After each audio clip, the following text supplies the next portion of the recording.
Get ready for the dictation. Dictation will start in 5 seconds. Start. The prices of essential commodities are very high and life for everyone is very hard. We live therefore under threats of strikes which, if they come off, are bound to paralyze our development schemes, to say nothing of the inconvenience caused to citizens and the financial loss which the country's exchequer can certainly not support. In view of the steep rise in prices, the Pay Commission is bound to recommend some kind of relief. I personally am glad that a commission has been appointed, because whatever restrictive or penalty legislation is brought in, it can never make for general containment and well-being, either mental or physical. And without these, there can never be any enthusiasm in the hearts of the workers, nor any industry on their part. Now, why has there been a steep rise in food prices, and why is the government unable to control the same? Production figures, we are told, have not gone down. We have had good harvests last year. Then where has the food gone? Is inflation responsible to a large extent for this debacle, or are our figures for production wrong, and how much of our food grains have gone under into the hands of black marketers? Why cannot government bring these antisocial elements to heel? These are questions which have to be faced squarely. Increase in salaries will cost the exchequer hundreds of crores of rupees. Where is the money to come from in addition to what is needed for the plan as far as salaries are concerned? The time has come, I think, for government to fix a minimum wage for the worker and to give him relief in the shape of free primary education for 2 of his children, old age pension, free living quarters, fair price shops rather than dearness allowances. I feel the moment anybody's salary is raised, he is inclined to spend more. A socialistic pattern of society means, as I understand it, a society where everyone has food, shelter, clothing and employment, and equal opportunities for his material, moral and spiritual development. If the salaries of our workers are fixed at a reasonable minimum and the other relief given to them, I think we shall be fulfilling one of our main objectives, that is an improved standard of life for millions. I have often felt that perhaps we lay too much stress on our big projects.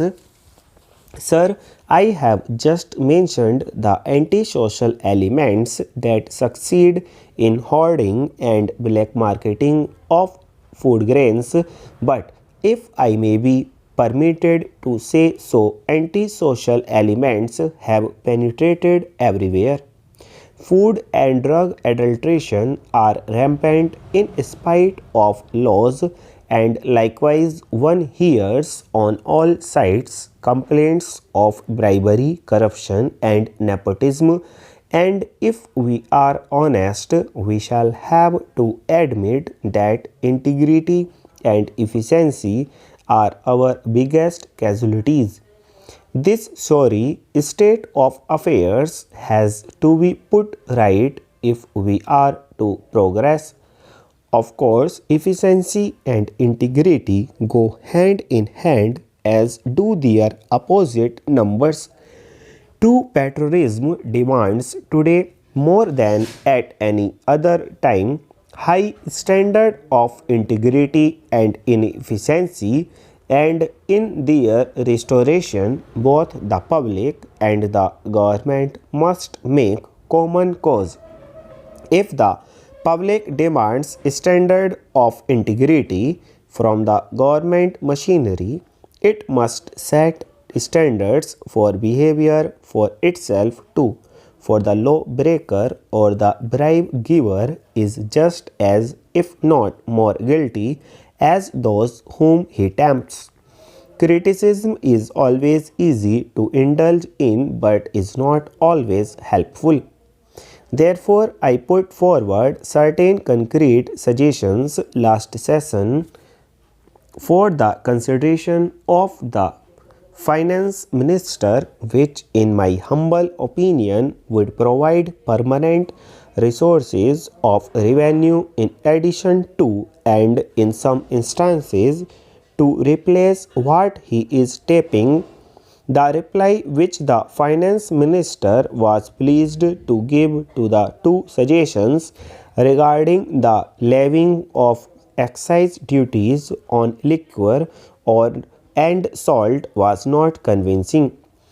If he will pardon me my saying so, I for one do not mourn so much over the loss of revenue to government as I do over the dishonesty that prohibition by law brings it in its wake. At the same time, why should the money that the government needs so badly go into the pockets of unworthy elements? Sir, man would accept the hardest discipline if he could be convinced of the rights of the measures imposed on him. But man will always question the validity of rules if he does not know their source, because he can only think morally if he is improved from within. The goal is improved man does not consist in making him go through the gestures of morality. If moral values are arbitrarily imposed, no matter what their practical value is, they will never fight successfully against the inherent weaknesses of human nature. Educate him, persuade him, show him that you care for his welfare, and he will follow you. Bring the heavy hand of the law of the country down on him, and he is bound to try to evade it. Then, sir, I would come to the question of food grains, which is very important. Now, sir, these food grains imports went on, and as you know, 1 million tons of food grains costs us roughly about rupees 50 crores. In the second 5-year plan period, even we envisage 6 million tons of food grains being imported, and you can easily understand how much money it would cost. Every year we are losing so much foreign exchange because the food production does not measure up to the needs of our country. Today, sir, one should have thought that the government should make much more vigorous efforts to increase the food production, and for this purpose it is absolutely essential to go into the question of land reforms. Unless and until land is distributed among the peasants, especially among the poorer sections of agricultural laborers and peasants, you can never turn the corner full stop.